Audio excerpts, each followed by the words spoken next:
नमस्कार student, Ravin academy के UPSC online platform पर आप सभी का बहुत बहुत स्वागत है। स्टूडेंट्स, हम लोग पढ़ रहे थे पार्लियामेंट और पार्लियामेंट में हम लोगों ने राज्यसभा कंप्लीट किया और पिछले लेक्चर में हमने लोकसभा शुरू कर दिया था। तो लोकसभा में हमने आपको कुछ बेसिक बातें बताई थी और लोकसभा का मतलब जो मेंबर्स वगैरह होते हैं कितने होते हैं, उसमें मैक्सिमम कितने हो सकते हैं, वर्तमान में कितने होते हैं, है ना, यूनियन टेरिटरीज से कितने होते हैं, राज्यों से कितने होते हैं। ये बहुत सारी बातें हम लोगों ने पिछले वाले लेक्चर में की थी। आज उसी लेक्चर को जहां मैंने छोड़ा था और उसी को आगे हम लोग कंटिन्यू करेंगे। तो पिछले लेक्चर में हमने एससी और एसटी के बारे में बताया था कि लोकसभा में एससी और एसटी को सीटें रिजर्व होती हैं और एससी को 84 सीट्स रिजर्व हैं और एसटी को 47, उनकी जनसंख्या के अनुपात में ऐसा किया जाता है। ठीक है। और शुरुआत में जब संविधान लागू हुआ था तो 10 साल के लिए इनके रिजर्वेशन की बात कही गई थी और इसका मतलब 1960 तक रिजर्वेशन था। लेकिन जब 10 साल ख़त्म हुए तो 10 साल फिर बढ़ा दिया गया। तो ऐसे करते करते 10 साल बढ़ाते रहे और फिर 104वां संविधान संशोधन किया गया। कौन सा? 104वां संविधान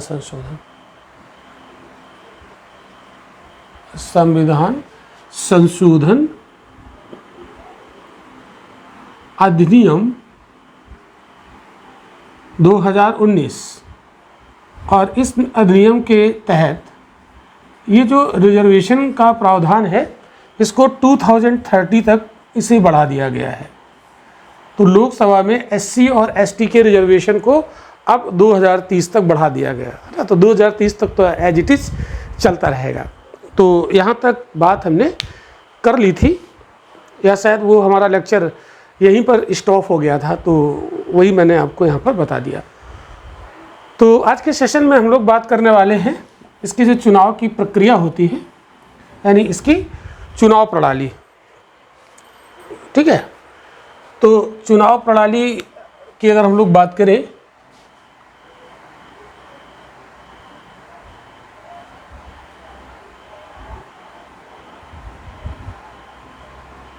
तो लोकसभा को हम भावनाओं का सदन बोलते हैं, ऐसा आपको मैंने प्रीवियस लेक्चर में समझाया था।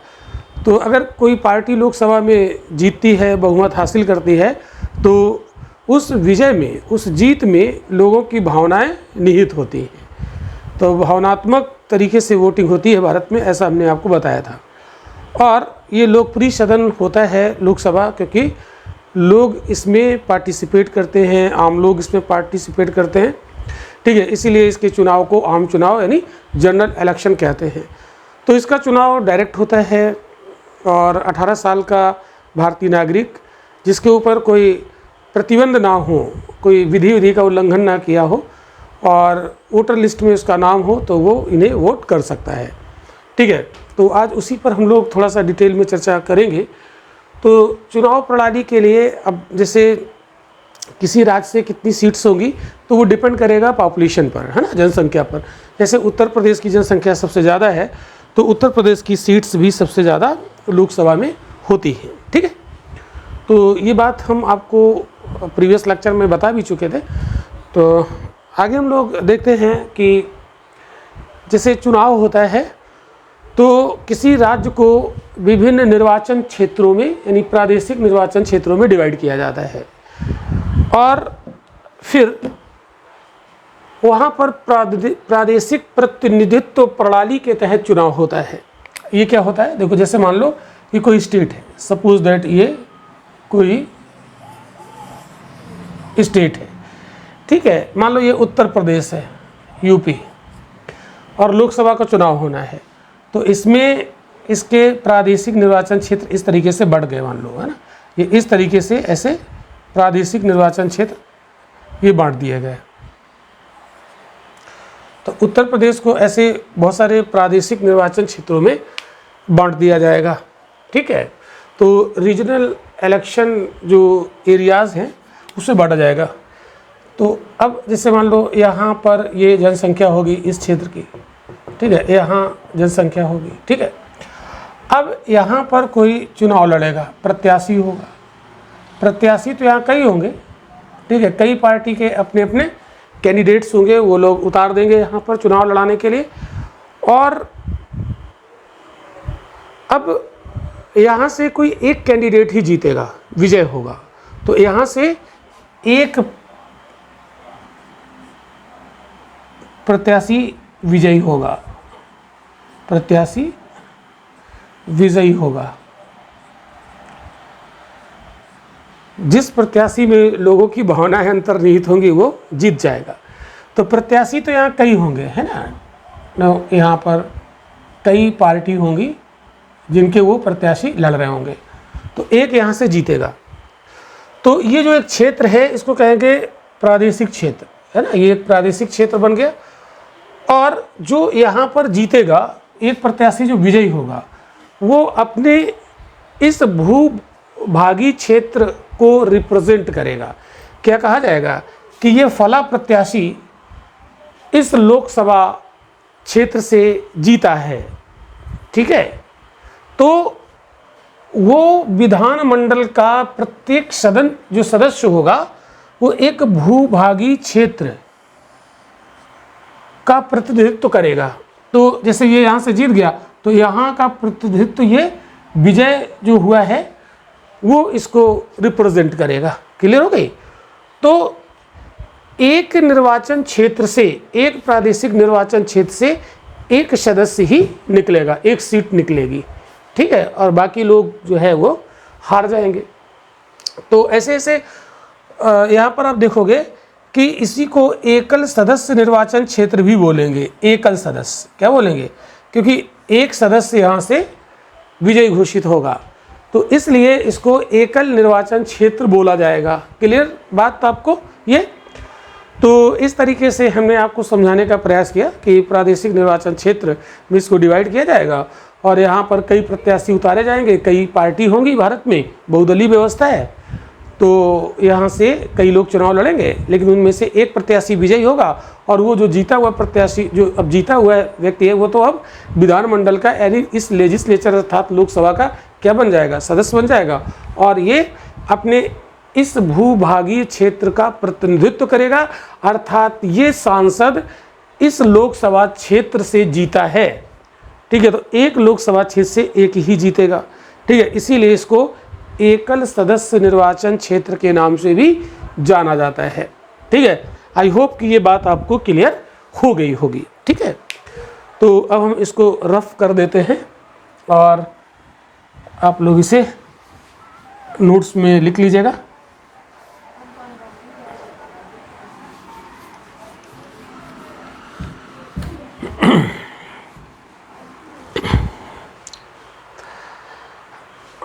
तो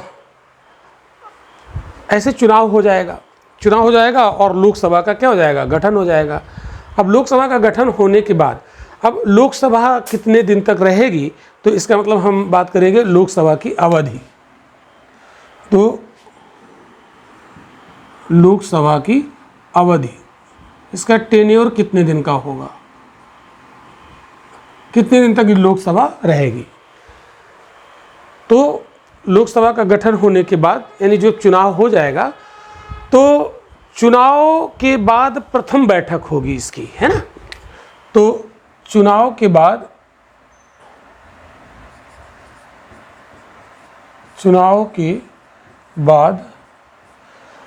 प्रथम बैठक, फर्स्ट सिटिंग, प्रथम बैठक से 5 वर्ष तक इसका टेन्योर होता है लोकसभा का, ठीक है। तो ये तो सामान्य तौर पर इसका टेन्योर हो गया। अब क्या इससे आगे भी ये जा सकती है या ये इससे पहले भी हट सकती है क्या, ठीक है। तो इस बात पर हम लोग डिस्कस करेंगे। तो देखो, चुनाव के बाद प्रथम बैठक से 5 वर्ष, जब 5 वर्ष पूरे हो जाएंगे तो इसका विघटन हो जाएगा। प्रधानमंत्री महोदय की सलाह से राष्ट्रपति महोदय इसका विघटन कर देंगे, डिसॉल्व कर देंगे और नई लोकसभा का फिर चुनाव होगा, ठीक है। लेकिन अगर मान लीजिए आपातकाल लगा हुआ है, नेशनल इमरजेंसी, तो नेशनल इमरजेंसी जब हमने आपको पढ़ाया था तो उस समय भी ये बात आपको बताई थी। तो नेशनल इमरजेंसी के दौर में जब राष्ट्रीय आपातकाल की उद्घोषणा हो चुकी हो तो लोकसभा का कार्यकाल 1 वर्ष के लिए आगे बढ़ा दिया जाएगा। ठीक है, तो एक बार में 1 वर्ष के लिए, तो यहाँ पर 5 वर्ष से अधिक, 5 वर्ष से अधिक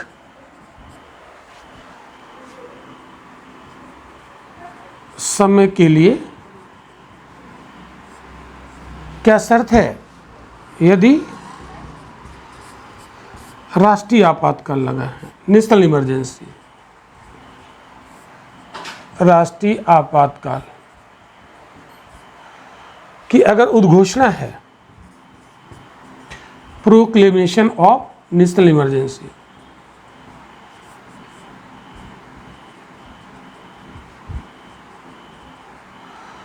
तो क्या होगा? इसका कार्यकाल 1 वर्ष के लिए बढ़ा दिया जाएगा। तो एक बार में 1 वर्ष के लिए बढ़ा दिया जाएगा, के लिए बढ़ा दिया जाएगा।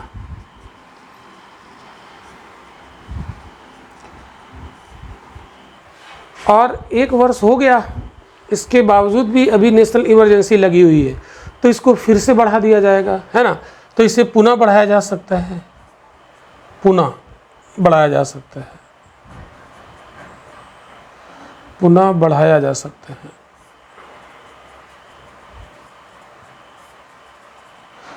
तो कितनी बार बढ़ाया जा सकता है? जब तक नेशनल इमरजेंसी लगी रहेगी, ठीक है, तब तक इसे बढ़ाते रहेंगे।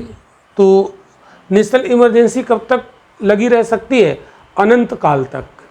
ठीक है, तो लोकसभा का कार्यकाल भी अनंत काल तक, इन्फिनिटिव टाइम के लिए, यानी कोई लिमिट नहीं है, यानी अनंत समय तक के लिए इसके कार्यकाल को बढ़ाया जा सकता है। ठीक है, हाँ, लेकिन एक बात याद रखिएगा कि जब लोकसभा का कार्यकाल बढ़ा दिया गया और बीच में इमरजेंसी समाप्त हो गई, तो इमरजेंसी के समाप्त होने के विदिन 6 मंथ लोकसभा का चुनाव कराना पड़ेगा। ठीक है, तो ये कंडीशन है। तो लोकसभा का कार्यकाल बढ़ाया जा सकता है। ठीक है, कब तक के लिए बढ़ाया जा सकता है? अनंत काल तक के लिए बढ़ाया जा सकता है, लेकिन शर्त यहाँ पर यह है कि एक बार में 1 वर्ष के लिए ही बढ़ाया जाएगा। ऐसा नहीं कि एक ही बार में अनंत काल तक के लिए बढ़ा दिया जाए। ठीक है, तो ये हो गया 5 वर्ष से अधिक के लिए। और अगर 5 वर्ष के पहले इसका विघटन किया जाए तो कर सकते हैं। ठीक है, प्रधानमंत्री की सलाह से राष्ट्रपति महोदय इसका विघटन कर सकते हैं। ठीक है, अब आपके दिमाग में बात आ रही होगी कि प्रधानमंत्री क्यों चाहेंगे कि लोकसभा का विघटन कर दिया जाए? क्योंकि अच्छी खासी सरकार बनी हुई है। जब अच्छी खासी सरकार बनी होगी तब तो नहीं कहेंगे। मान लो गठबंधन की सरकार है और प्रधानमंत्री सही से सरकार चला नहीं पा रहे हैं, क्यों? क्योंकि अगर अपनी बात करेंगे तो जिन्होंने गठबंधन, जिन्होंने सहयोग किया है, वो हट जाएंगे, समर्थन वापस ले लेंगे, तो वो अल्पमत में आ जाएगी, सरकार गिर जाएगी। इसलिए सरकार गिरे उससे अच्छा है कि इसका लोकसभा को डिसॉल्व करा दिया जाए। तो ऐसी स्थिति में प्रधानमंत्री राष्ट्रपति महोदय से कह के उसको डिसॉल्व करा के और फिर नया इलेक्शन करवाया जाएगा। ठीक है, तो वो सिचुएशन आपको यहाँ पर बताई गई। क्लियर?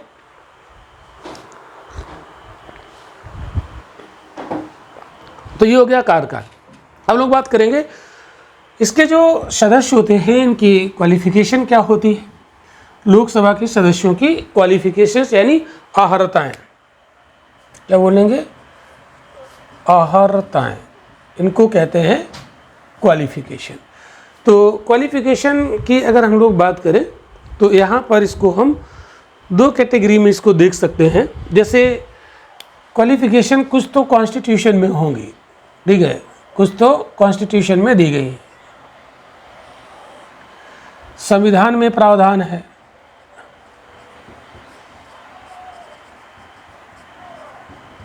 संविधान में प्रावधान, और कुछ क्वालिफिकेशन संसद के द्वारा निर्धारित की जाती है, दूसरी संसद द्वारा निर्धारित। तो दो तरीके से इसको हम लोग देख सकते हैं। संसद सदस्यों की, यहाँ पर हम दोनों सदनों के सदस्यों की एक साथ बात कर लेंगे, लोकसभा राज्यसभा की, तो ऑलमोस्ट कॉमन है, लेकिन एक आध जो अंतर होगा वो यहाँ पर हम आपको बता देंगे, ठीक है। तो इसे क्वालिफिकेशन में सबसे पहले अगर हम लोग बात करें तो भारत का नागरिक होना चाहिए, ये ऐसा संविधान में लिखा हुआ है ना, भारत का नागरिक होना चाहिए, होना चाहिए। दूसरी, लोकसभा के लिए कम से कम 25 वर्ष की उम्र कंप्लीट कर चुका हो और राज्यसभा के लिए 30 वर्ष, ठीक है। तो यहाँ पर हम लिख देते हैं लोकसभा के लिए 25 वर्ष की उम्र पूरी कर चुका हो और राज्यसभा के लिए 30 वर्ष, ये मिनिमम है, मैक्सिमम का यहाँ पर कोई रोल नहीं है। मरते दम तक आप चुनाव लड़ सकते हैं, मेंबर ऑफ पार्लियामेंट बन सकते हैं। आज आप देखो कि भारत में बहुत सारे ऐसे मेंबर ऑफ पार्लियामेंट हैं जो कि बहुत ज़्यादा उम्र हो चुकी है उनकी, ठीक है, तब भी वो मेंबर ऑफ पार्लियामेंट बने हुए हैं, ठीक है। तो चूँकि रिटायरमेंट का कोई यहाँ पर मैक्सिमम एज है नहीं, ठीक है, कोई लिमिट नहीं है, तो चलता है, चलता रहता है, ठीक है।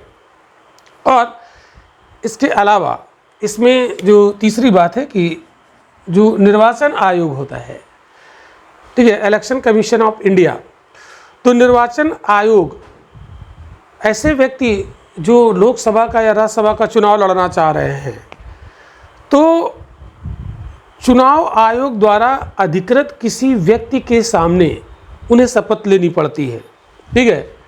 तो निर्वाचन आयोग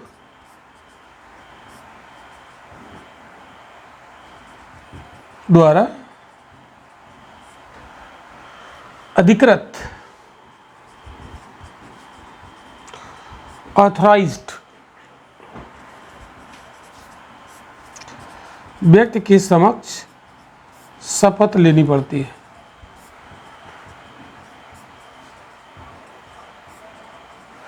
ये भी क्वालिफिकेशन होती है, किस चीज़ की शपथ लेनी होती है, ठीक है। तो ये जब चुनाव कोई लड़ने जाता है, जब नामांकन भरा जाता है ना, वो होता है ना, तो चुनाव लड़ने के पहले, और तो उसको कुछ शपथ वहाँ पर भरनी रहती है, ठीक है। क्या शपथ लेनी होती है? वह भारत के संविधान के प्रति सच्ची आस्था और निष्ठा रखेगा, ठीक है। जैसे वह भारत की संविधान के प्रति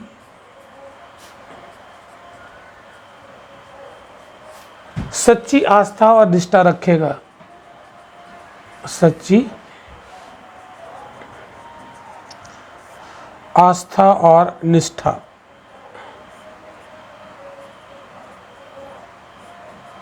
रखेगा, ठीक है,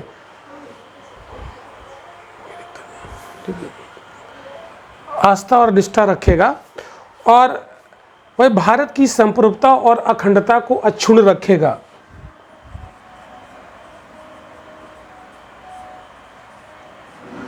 भारत की अखंडता यानी इंटीग्रिटी और संप्रभुता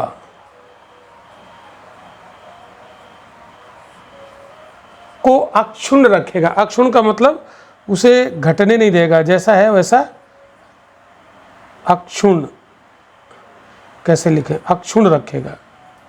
तो इस टाइप की शपथ भी वो लेता है। तो जो चुनाव लड़ रहा होता है लोकसभा या राज्यसभा का, वो निर्वाचन आयोग द्वारा ऑथराइज्ड किसी पर्सन के समक्ष उसे शपथ भी लेनी पड़ती है, जैसे ये दो बातें, ठीक है। तो ये जो क्वालिफिकेशंस है ये कॉन्स्टिट्यूशन में दी हुई है, ठीक है।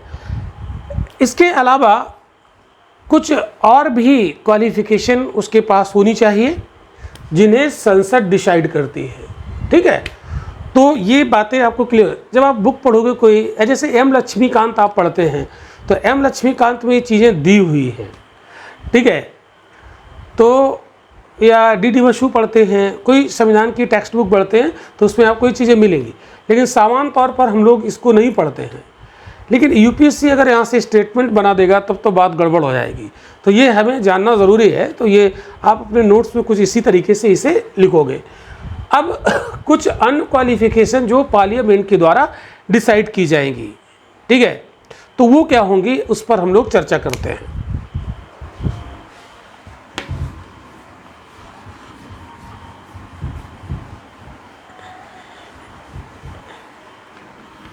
तो संसद द्वारा निर्धारित कौन कौन सी होंगी क्वालिफिकेशन।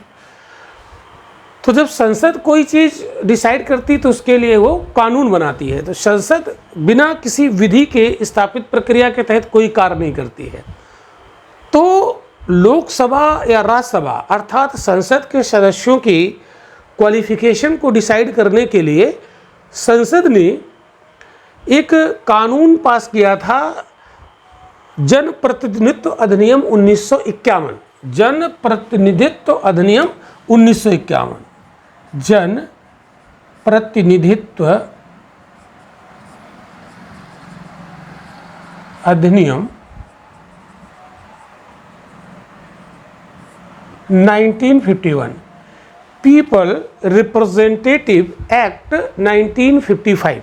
ये संसद ने एक अधिनियम बनाया, ठीक है, और इसी अधिनियम के तहत कुछ क्वालिफिकेशन डिसाइड की पार्लियामेंट ने, ठीक है, इन सदस्यों के लिए।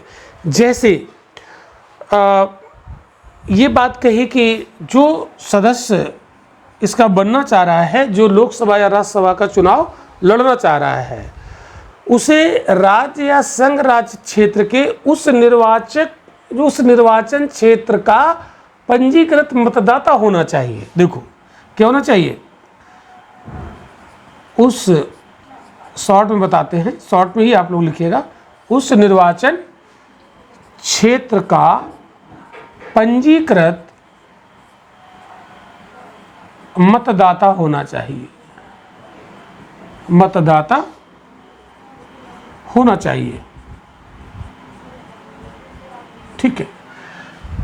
रजिस्टर्ड वोटर होना चाहिए।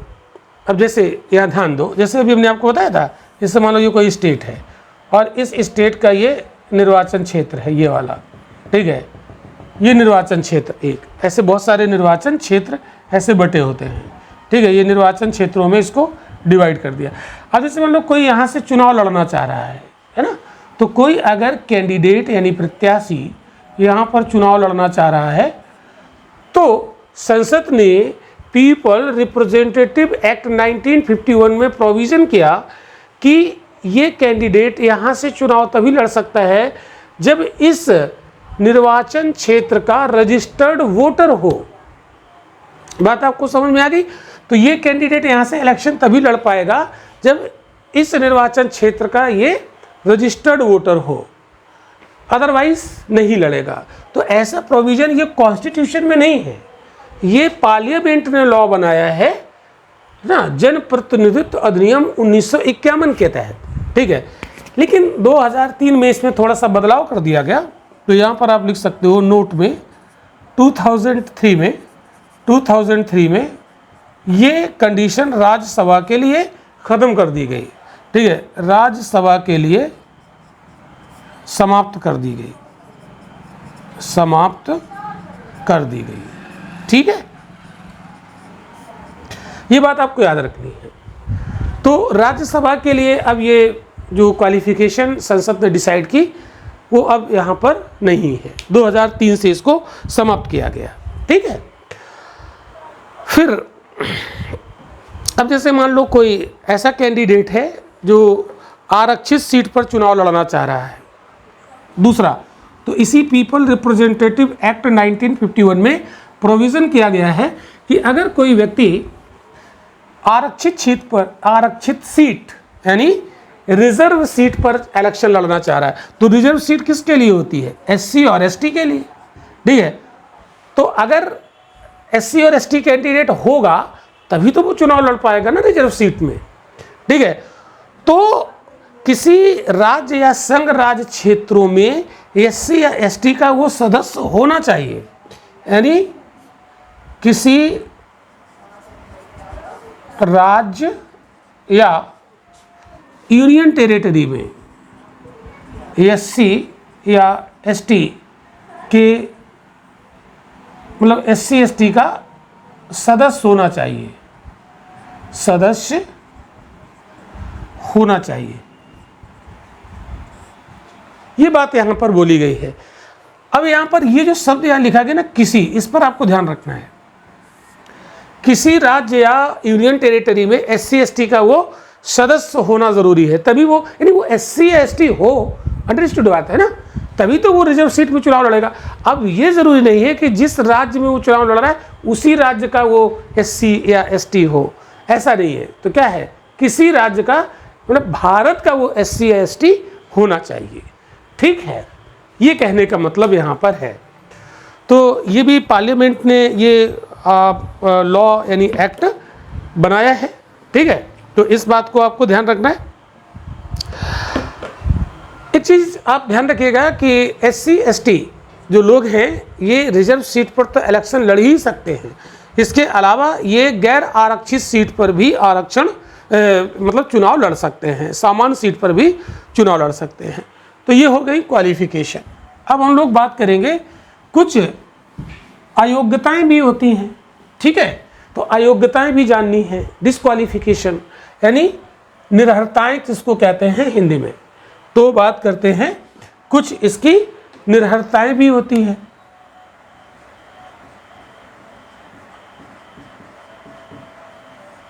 तो निरर्हताओं में भी वही चीज, कुछ तो कॉन्स्टिट्यूशन में दी है और कुछ पार्लियामेंट ने बनाई है। तो संविधान में क्या है और संसद ने क्या बनाई, संसद द्वारा, ठीक है, निर्धारित।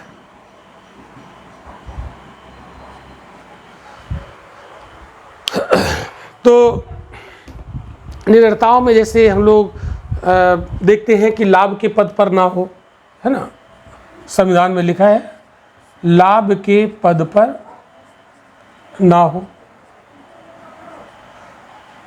ऑफिस ऑफ प्रॉफिट, ठीक है, लाभ के पद पर ना हो, यानी सरकारी नौकरी वगैरह वो ना करता हो। दूसरा जैसे विकृत चित्त, मतलब वो मन उसका पागल ना हो, नहीं, इसको लोग क्या कहते हैं, पागल, मेंटली डिस्टर्ब ना हो, पागल MD ना हो, ठीक है, मेंटली डिस्टर्ब ना हो, पागल ना हो। दिवालिया ना हो, दिवालिया, कर्ज वर्ज में डूबा ना हो, ठीक है, या कर्ज कहीं से ले लिया हो उसको चुका ना सका हो, ठीक है। तो नेक्स्ट, भारत का नागरिक होना चाहिए, और अगर वो नागरिक नहीं है तो फिर चुनाव नहीं लड़ेगा। भारत का, ये तो बड़ी कॉमन सी है, नागरिक ना हो, या ये कह सकते हैं भारत का नागरिक हो। भारत का नागरिक हो ये क्वालिफिकेशन है, और भारत का नागरिक अगर नहीं है तो वो उसकी डिस्क्वालिफिकेशन है। तो भारत का नागरिक नहीं होने पर चुनाव नहीं लड़ सकता, है नहीं, चुनाव नहीं लड़ सकता। ओके, क्लियर, ये बात हो गई। अब हम लोग यहाँ पर देखेंगे, इतनी तो डिस्क्वालिफिकेशन है कॉन्स्टिट्यूशन में, ठीक है, और ये बड़ी कॉमन है, इनको हम लोग जानते हैं, ठीक है। इसके बाद संसद इसे कौन सी डिसाइड करता है, ठीक है, तो संसद के द्वारा निर्धारित डिस्क्वालिफिकेशन अब हम लोग देखेंगे। संसद ने कौन कौन सी डिस्क्वालिफिकेशन डिसाइड की है, इसको देख लेते हैं। जैसे मान लो चुनावी अपराध या चुनाव में भ्रष्ट आचरण के तहत अगर उसको दोषी करार दिया गया है, ठीक है, तो चुनावी अपराध किया है उसने, कोई चुनावी अपराध, मतलब इलेक्शन के टाइम पर कोई ऐसा, मतलब चुनाव से रिलेटेड क्राइम कर दिया है, ज़बरदस्ती वोट डलवा रहे हैं, किसी को पकड़ के पैसे देकर वोट खरीद रहे हैं, ये सब चुनावी अपराध में आता है। और चुनाव में कोई भ्रष्ट आचरण किया है, चुनाव में कोई भ्रष्ट आचरण किया हो और इसके लिए उसे दोषी करार दिया गया हो, और इसके लिए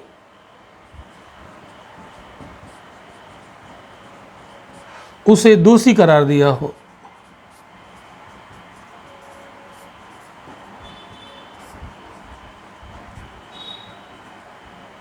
दिया गया हो। ठीक है, तो एक तो डिस्क्वालिफिकेशन ये संसद ने डिसाइड की है। तो संसद ने जो ये डिस्क्वालिफिकेशन डिसाइड की है वही जन प्रतिनिधित्व अधिनियम 1951 के तहत है ये। ठीक है, पीपल रिप्रेजेंटेटिव एक्ट 1951 के तहत है। तो संसद कोई भी अगर काम करेगी तो वो विधि बनाकर करती है। ठीक है, एक तो ये हो गई डिस्क्वालिफिकेशन, संसद द्वारा डिसाइड की गई। दूसरी, अगर मान लीजिए उसने कोई क्राइम किया है ना, कोई व्यक्ति जिसने क्राइम किया है और उसको उस अपराध में 2 वर्ष या उससे अधिक की सजा दे दी गई हो, किसी अपराध में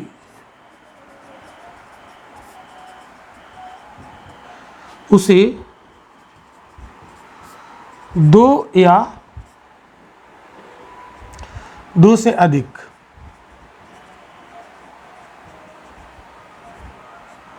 दो वर्ष, लिखो यहां पर 2 वर्ष या 2 वर्ष से अधिक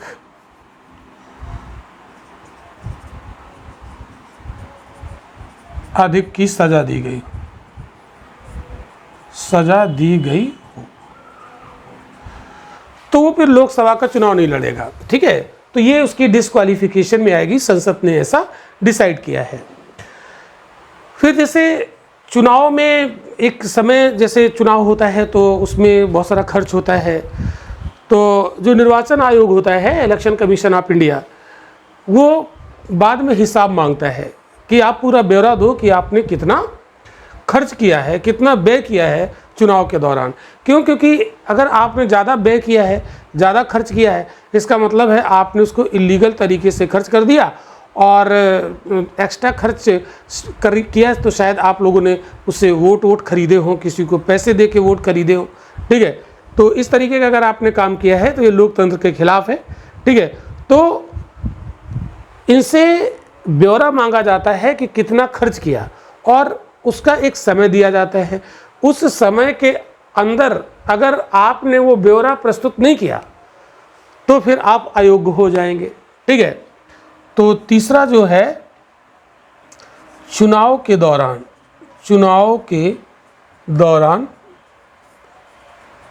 खर्च का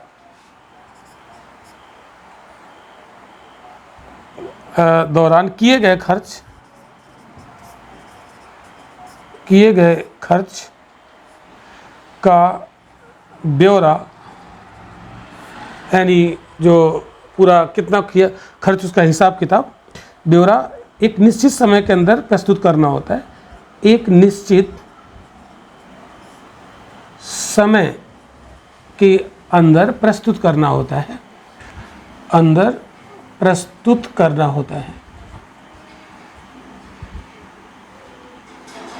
और यदि इसमें वो इसको मतलब फॉलो नहीं कर पाया, ठीक है, इसमें वो अक्षम हो गया, वो प्रस्तुत नहीं कर पाया, तो भी वो अयोग्य हो जाएगा। ठीक है, तो अगर ब्यौरा प्रस्तुत करने में असफल रहता है तो भी वो अयोग्य हो जाएगा। ये डिस्क्वालिफिकेशन में काउंट होता है। क्लियर? नेक्स्ट वन, अब जैसे मान लो कि कोई निगम है, मैं कहाँ लिखूं, अभी तो लिख सकता हूं, यहाँ दिख रहा होगा आप लोगों को। जैसे कोई निगम है, कॉरपोरेशन, कोई कंपनी है, ठीक है, उसमें अगर वो लाभ के पद पर, ठीक है, या उसका वो डायरेक्टर है, निर्देशक है, या वो एमडी है, मैनेजिंग डायरेक्टर है,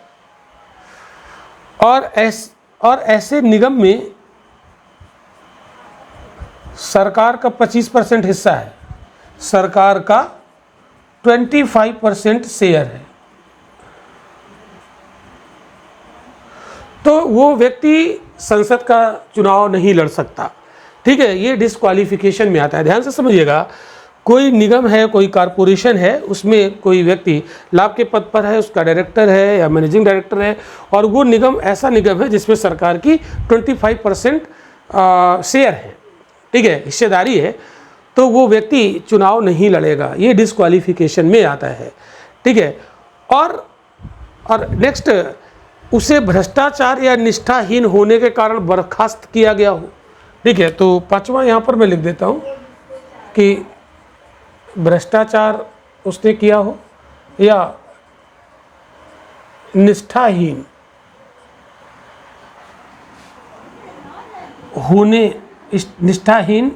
होने के कारण बर्खास्त किया गया हो, बर्खास्त किया गया हो।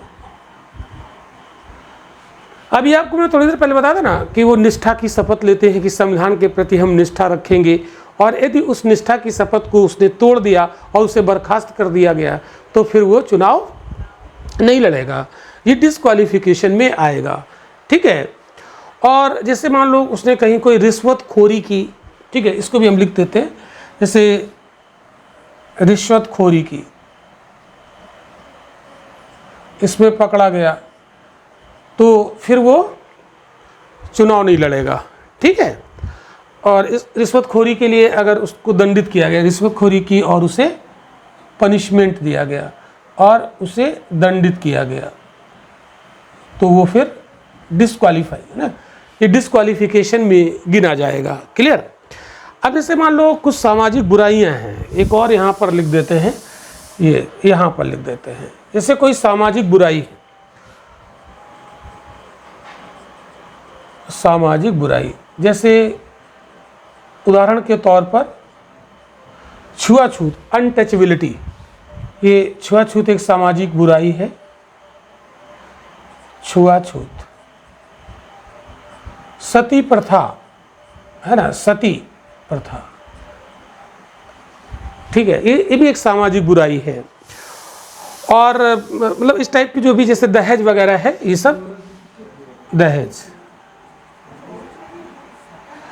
अगर इससे उसका संपर्क है और इन चीज़ों को वो प्रमोट कर रहा है तो ऐसे व्यक्ति को भी डिस्क्वालिफिकेशन में गिना जाएगा, मतलब इनको भी डिस्क्वालिफिकेशन में, निरर्हताओं में काउंट किया जाएगा, तो वो फिर चुनाव नहीं लड़ेगा। अब यहाँ पर एक चीज़ और है कि इसको डिसाइड कौन करेगा। ये जो संसद ने बातें बताई हैं, जनप्रतिनिधित्व अधिनियम 1951 के तहत पार्लियामेंट ने ये डिस्क्वालिफिकेशन बताई है, तो इनके आधार पर वो व्यक्ति डिस्क्वालीफाई है, अयोग्य है, इसको डिसाइड कौन करेगा। ठीक है, तो याद रखिएगा, इनके आधार पर अयोग्य डिसाइड करने का राइट राष्ट्रपति के पास होता है। किसके पास होता है? तो यहाँ पर आप नोट पे लिख दोगे बॉक्स में, नोट, इस पर राष्ट्रपति का निर्णय अंतिम होता है, राष्ट्रपति का निर्णय अंतिम होता है। लेकिन बट चुनाव आयोग के सलाह से राष्ट्रपति निर्णय सुनाएंगे। चुनाव आयोग, इलेक्शन कमीशन ऑफ इंडिया, चुनाव आयोग के सहयोग से निर्धारित करेंगे, निर्धारित करेंगे। ठीक है, तो अगर कोई व्यक्ति इसके आधार पर अगर इनमें संलिप्त पाया गया, ठीक है, तो उसे डिसाइड कौन करेगा कि ये अयोग्य है? तो इसमें राष्ट्रपति का निर्णय अंतिम होगा और राष्ट्रपति ये निर्णय सुनाएंगे इलेक्शन कमीशन ऑफ इंडिया की सलाह से। Okay, clear? चलो, तो ये हो गया, तो इसको मैं रब कर देता हूँ। तो ये जानना बहुत ज़रूरी है, नोट्स आप बना लीजिएगा। नोट्स में एक बार आप लिखोगे, 2 बार पढ़ोगे, याद हो जाएगा।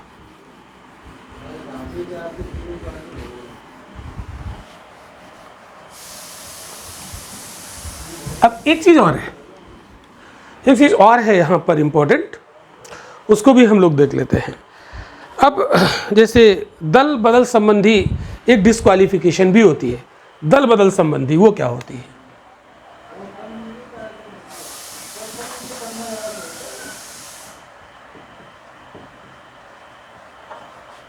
निरर्हता।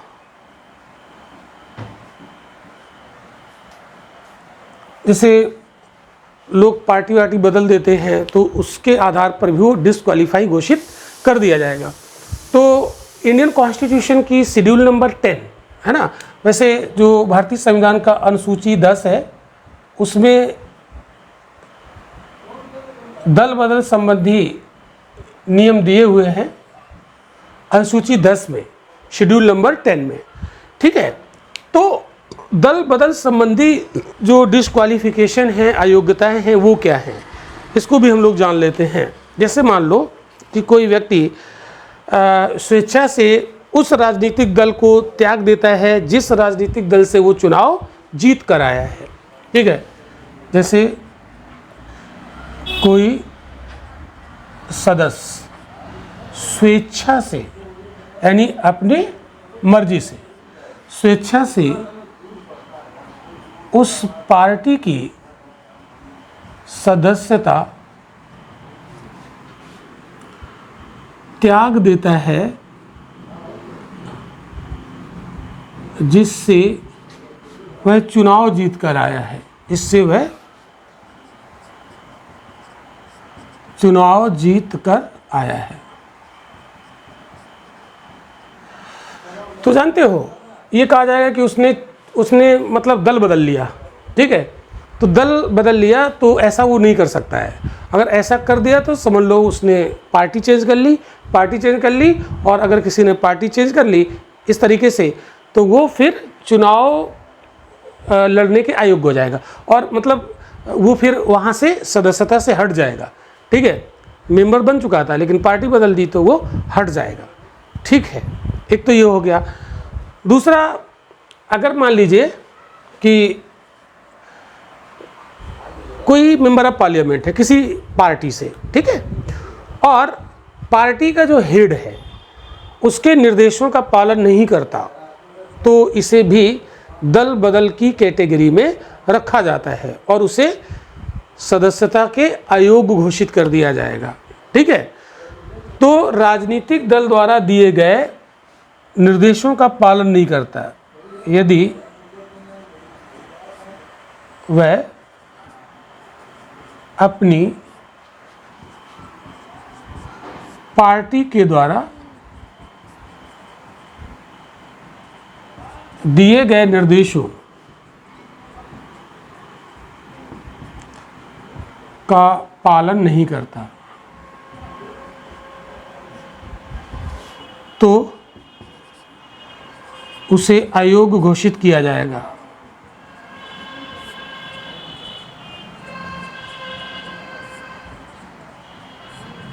ये नियम है, ध्यान रखना है आपको। तो उसे अयोग्य घोषित किया जाएगा। अब जैसे मान लो कि पार्टी, मान लो कोई बिल आया लोकसभा में या राज्यसभा में, तो उस पार्टी ने कहा कि इसके अगेंस्ट वोट डालना है, मतदान करना है, और पता लगा कि उसका सदस्य उसके फेवर में वोट डाल देता है, यानी अपनी पार्टी के निर्देशों का पालन नहीं किया, या पार्टी ने कहा कि इसके अगेंस्ट वोट डालना है, मतदान करना है संसद में, लेकिन वो सदस्य उसके फेवर में मतदान कर देता है। कहने मतलब ये है कि पार्टी जो कहती है उसका उल्टा कर देता है। तो फिर आप इस पार्टी में क्यों हैं जब आप इस पार्टी के निर्देशों का पालन नहीं करते हैं? तो इसको दल बदल की कैटेगरी में माना जाएगा। ठीक है, और उसे सदस्य के रूप में अयोग्य घोषित किया जाएगा। क्लियर हो गई बात? और देखो, अब जैसे मान लो कि अगर कोई निर्दलीय व्यक्ति चुनाव लड़ता है, ठीक है, और वो जीत जाता है, निर्दलीय यानी किसी पार्टी से चुनाव नहीं लड़ा, कोई निर्दलीय व्यक्ति चुनाव जीत जाता है, चुनाव जीत जाता है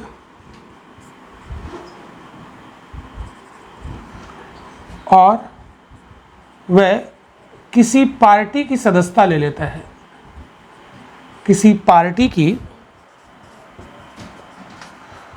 सदस्यता ले लेता है,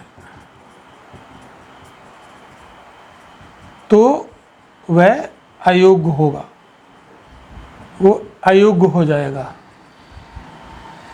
यानी वो डिस्क्वालिफिकेशन में गिना जाएगा। ठीक है, क्लियर हो गई बात। और अगर कोई नॉमिनेटेड मेंबर है ना, नॉमिनेटेड,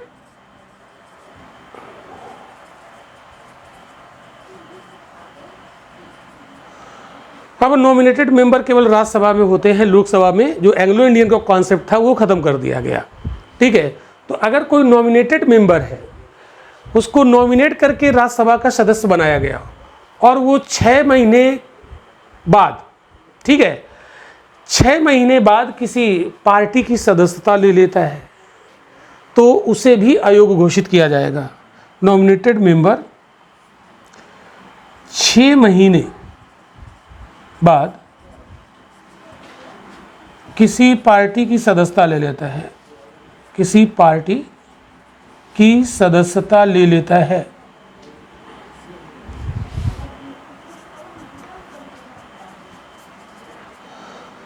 तो वह अयोग्यता में गिना जाएगा, अयोग्य हो जाएगा।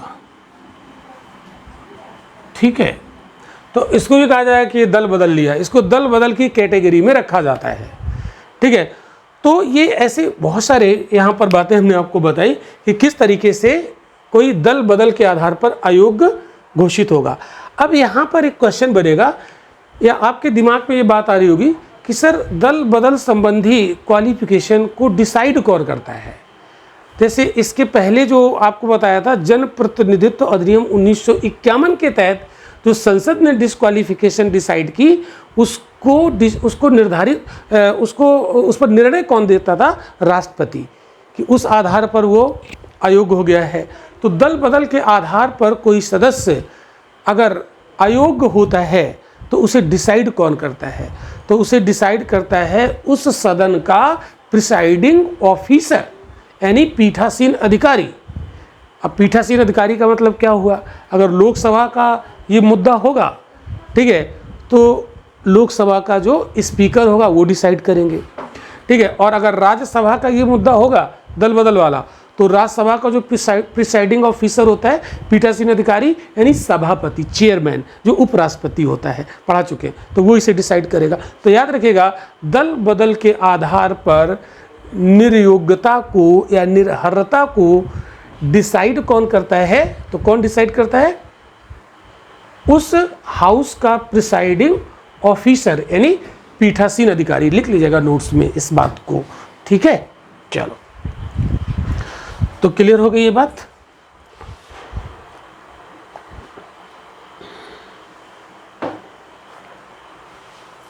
एक चीज याद रखिएगा कि दल बदल के आधार पर अगर पीठासीन अधिकारी, प्रिसाइडिंग ऑफिसर ने निर्णय दिया, तो उसके निर्णय को की न्यायिक समीक्षा की जा सकती है, उसका जुडिशियल रिव्यू किया जा सकता है कि ऐसा तो नहीं है कि इसने निर्णय गलत दे दिया है।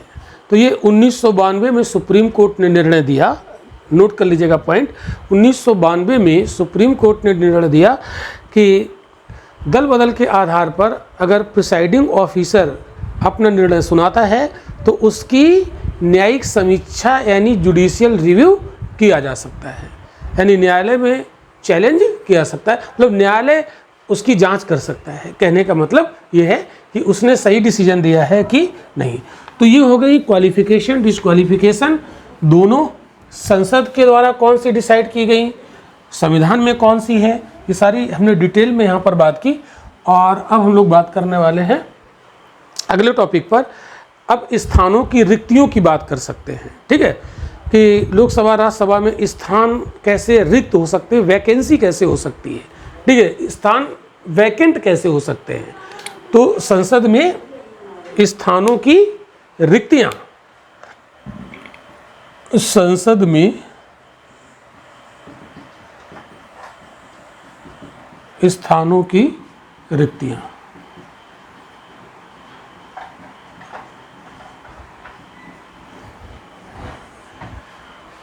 ये किस तरीके से स्थान खाली हो सकते हैं। तो जैसे कुछ सिचुएशन बताते हैं। तो नंबर 1, अगर मान लीजिए कोई सदस्य है और वो दोहरी सदस्यता ले लेता है। कैसे? डबल मेंबरशिप, दोहरी सदस्यता। डबल मेंबरशिप का मतलब हुआ कि वो एक साथ लोकसभा और राज्यसभा दोनों से चुन लिया जाता है, यानी लोकसभा और राज्यसभा दोनों से चुन लिया जाता है। इसको कहेंगे, यानी दोनों का सदस्य बन जाता है, दोनों का सदस्य। तो ऐसा नहीं हो सकता है। अगर ऐसा हुआ तो उसे 10 दिन के भीतर निर्णय देना होगा कि हमें लोकसभा का सदस्य रहना है कि राज्यसभा का।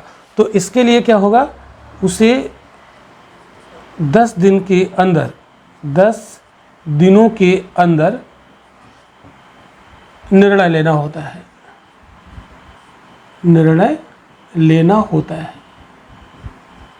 क्या निर्णय लेना होता है कि वह लोकसभा में रहेगा या राज्यसभा में, या राज्यसभा में। और अगर ऐसा वो नहीं करता है, इसको नहीं फॉलो करता है, तो वो राज्यसभा की सदस्यता उसकी स्वतः खत्म हो जाएगी। और यदि वह ऐसा नहीं करता, ऐसा नहीं करता, तो राज्यसभा की सदस्यता समाप्त हो जाती है, समाप्त हो जाती है। तो ये 10 दिन के भीतर, इसको आप ध्यान रखिएगा। तो ऐसा स्टेटमेंट आपसे पूछ सकता है क्वेश्चन में यूपीएससी, ठीक है। तो ये बात आपको ध्यान रखनी है। 14 दिन दे देगा, क्या दे देगा, 14 दिन दे देगा। ध्यान से समझना, यहाँ कैसे गलत कराएगा। यहाँ पर 14 दिन दे देगा, और क्योंकि भारत के संविधान में बहुत जगह 14 दिन की पूर्व सूचना की बात कही गई है, इसलिए यहाँ पर 10 की जगह पर 14 कह देगा, और ज़्यादातर लोग इसे पकड़ नहीं पाएंगे। तो इस बात को आपको ध्यान रखना है, ठीक है। तो ये डबल जो मेंबरशिप है वो नहीं होनी चाहिए। अगर हो जाती है तो कोई अपराध नहीं है। 10 दिन में आप डिसाइड करके बता दीजिए कि हमें लोकसभा से सांसद रहना है कि राज्यसभा से सांसद रहना है, ठीक है। तो ये बात यहाँ पर आप देख सकते हैं, ठीक है। अब दूसरी स्थिति आपको बताते हैं। जैसे मान लो, और भी कई परिस्थितियां हैं। जैसे एक सदन का सदस्य वो पहले से है। मान लो अगर कोई व्यक्ति, दूसरी सिचुएशन देखते हैं डबल सदस्यता में, दूसरी सिचुएशन। जैसे मान लो एक सदन का सदस्य वो पहले से है, यानी लोकसभा का सदस्य था, सदस्य था, और बाद में उसे राज्यसभा का सदस्य भी चुन लिया गया, सदस्य भी चुन लिया गया। तो ये भी तो डबल मेंबरशिप वाला मामला हो गया ना। तो ऐसी स्थिति में जानते हो क्या होगा, तो इसका परिणाम क्या होगा, इसका परिणाम होगा पहले वाले सदन की सदस्यता समाप्त हो जाएगी। पहला वाला सदन यहाँ पर अगर वो लोकसभा का सदस्य था, तो अब वो लोकसभा की सदस्यता खत्म हो जाएगी, अब वो राज्यसभा का सदस्य हो जाएगा। तो पहले सदन की सदस्यता समाप्त हो जाएगी, पहले सदन की सदस्यता समाप्त हो जाएगी।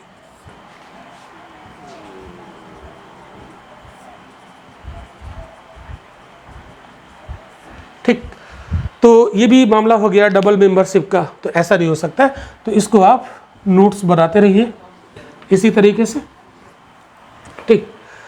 नेक्स्ट, अगर एक ही सदन में वो 2 सीटों पर चुन लिया जाता है, ये भी स्थिति हो सकती है। तो दूसरी स्थिति, एक ही सदन में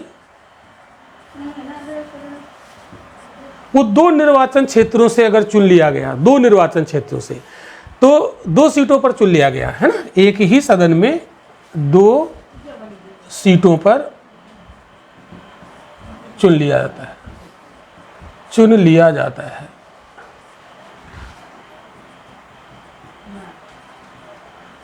तो इससे जान लो क्या होगा, यानी एक ही व्यक्ति है और 2 निर्वाचन क्षेत्रों से लोकसभा का सदस्य हो गया, तो ऐसा नहीं हो सकता ना। एक इस निर्वाचन क्षेत्र की जिम्मेदारी भी है और दूसरे निर्वाचन क्षेत्र की जिम्मेदारी, कैसे वो संभाल पाएगा? तो ऐसा नहीं कर सकता, ठीक है। तो ऐसी स्थिति में जानते हैं उसको क्या करना होगा, तो स्वेच्छा से किसी एक सीट को उसे खाली करना होगा, स्वेच्छा से किसी एक सीट को उसे खाली करना पड़ेगा। और अगर वो नहीं करता है तो फिर उसकी दोनों सीटें, मतलब दोनों सीटों से चला जाएगा वो, ठीक है। तो ऐसी स्थिति में तो स्वेच्छा से उसे एक सीट त्यागनी होगी। और ऐसा हुआ है? अब बताओ, लोकसभा के इतिहास में ऐसा कभी हुआ है? बिल्कुल। अब बताइए कमेंट करके। अन्यथा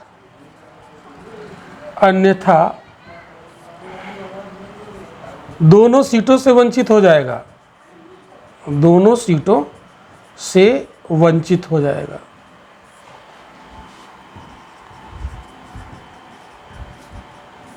क्लियर? तो ये सब स्टेटमेंट बना के यूपीएससी यहाँ से पूछेगा, ध्यान दीजिए इन चीज़ों को, ठीक। अब देखो नेक्स्ट वन,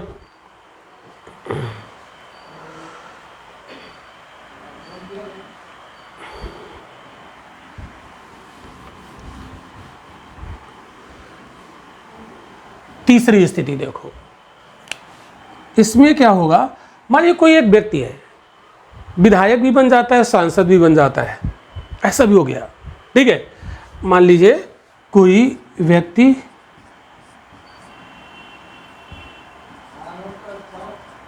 विधायक और सांसद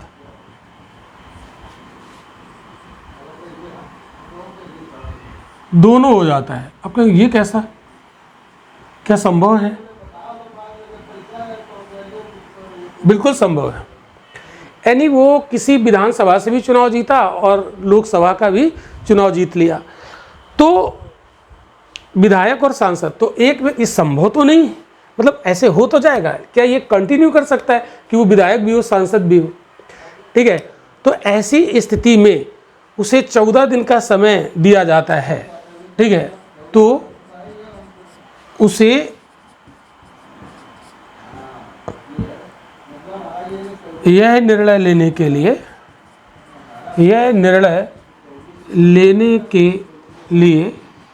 कि वह विधायक रहना चाहता है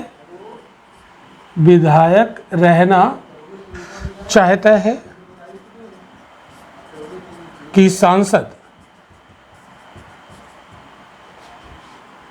14 दिन का समय दिया जाता है, 14 दिन का समय दिया जाता है, निर्णय ले ले वो दिया जाता है, ठीक है। और अगर वो निर्णय नहीं देता है तो फिर जानते हो क्या होगा, सांसद का जो सांसद के पद से वो अपने आप हट जाएगा, ठीक है। तो विधायक का पद भी छोड़ना मतलब 14 दिन के अंदर उसे विधायक का पद छोड़ना होता है, ठीक है। यहाँ पर एक थोड़ा सा ये हो गया, उसे यह निर्णय लेने के लिए कि वह विधायक रहना चाहता है, ठीक है। और अगर वो निर्णय नहीं लेता है तो सांसद के पद से भी वो हट जाएगा, ठीक है। तो कुछ भी नहीं रहेगा। क्लियर? ये बात आपको ध्यान देनी है।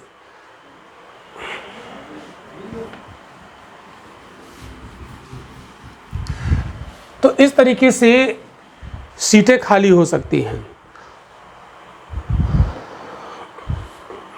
और जैसे मान लो अगर कोई व्यक्ति सदस्य तो बन गया और संविधान में कोई जो निर्भरता है उस निर्भरता से वो ग्रस्त हो गया तो भी अपने पद से हटेगा। समझना ध्यान से। जैसे मान लो यदि कोई सदस्य मतलब पार्लियामेंट का मेंबर हो गया, यदि कोई सदस्य संविधान में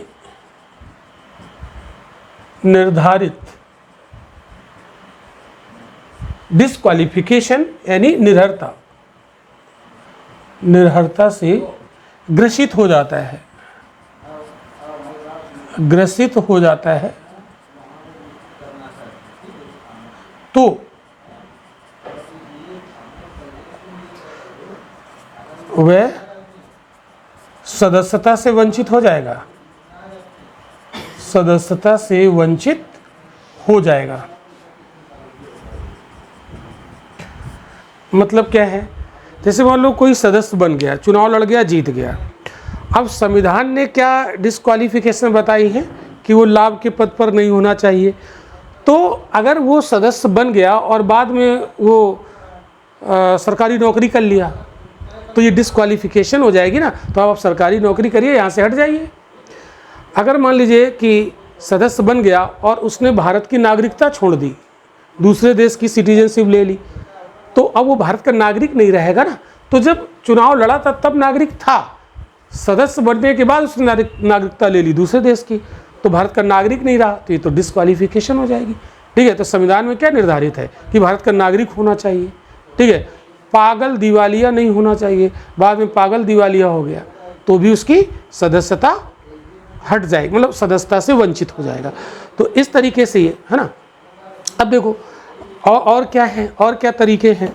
अब जैसे मान लो कोई पद त्याग देता है, ठीक है, पद त्याग दिया, वैसे कोई जल्दी त्यागता नहीं है लेकिन रिजाइन दे दिया, तो ये तीसरा हो गया पद त्याग। तो जो संसद का सदस्य होता है यानी सदस्य, ये किसको रिजाइन देगा, ये रिजाइन देगा अगर वो राज्यसभा से सांसद है तो वहाँ के चेयरमैन यानी सभापति, सभापति कौन होता है, वाइस प्रेसिडेंट, और अगर वो लोकसभा का है सदस्य तो वो स्पीकर को क्या दे देगा, अपना इस्तीफा दे देगा। तो सदस्य अगर लोकसभा का है तो स्पीकर को त्यागपत्र देगा, त्यागपत्र देगा, और अगर वो राज्यसभा से है तो किसको त्यागपत्र दे देगा, चेयरमैन को, और वो पद से हट जाएगा। ठीक है, हाँ, लेकिन ये त्यागपत्र तो देगा, लेकिन अगर ये चेयरमैन स्पीकर उसके त्यागपत्र को स्वीकार नहीं करते हैं तो फिर नहीं हटेगा। और अगर इसने त्यागपत्र दिया और इनके द्वारा स्वीकार कर लिया गया, इनके द्वारा स्वीकार किया गया, स्वीकार कर लिया गया, कर लिया गया, तो वे हट जाएंगे, तो वे हट जाएंगे और सीट खाली हो जाएगी। ठीक है, तो बिल्कुल इसी तरीके से नोट्स बनाना जैसे हम बना रहे हैं। ठीक है, तो इस तरीके से आप नोट्स को बनाएंगे तो आसानी से ये याद हो जाएंगे। नेक्स्ट एक और तरीका है, ये तो हो गया त्यागपत्र के द्वारा। नेक्स्ट तरीका है अनुपस्थिति, अब्सेंट। अगर ये अनुपस्थित रहते हैं, अनुपस्थिति, तो जैसे कोई भी संस्था होती है उसके नियम होते हैं, वैसे यहाँ भी नियम है कि अगर आप बिना किसी सूचना के अगर लोकसभा से हैं या राज्यसभा से हैं तो बिना किसी सूचना के लगातार 60 दिनों तक 60 दिनों से अधिक समय के लिए, यानी 2 महीने से ज़्यादा, तो लगातार 60 महीनों की अवधि से अधिक समय के लिए सदन के सभी बैठकों में आप अनुपस्थित रहते हैं तो आपको सदस्यता से वंचित किया जा सकता है। ठीक है, तो ये अनुपस्थिति का मामला हो गया। इसके बाद कुछ अन्य परिस्थितियां हैं, अन्य परिस्थितियां,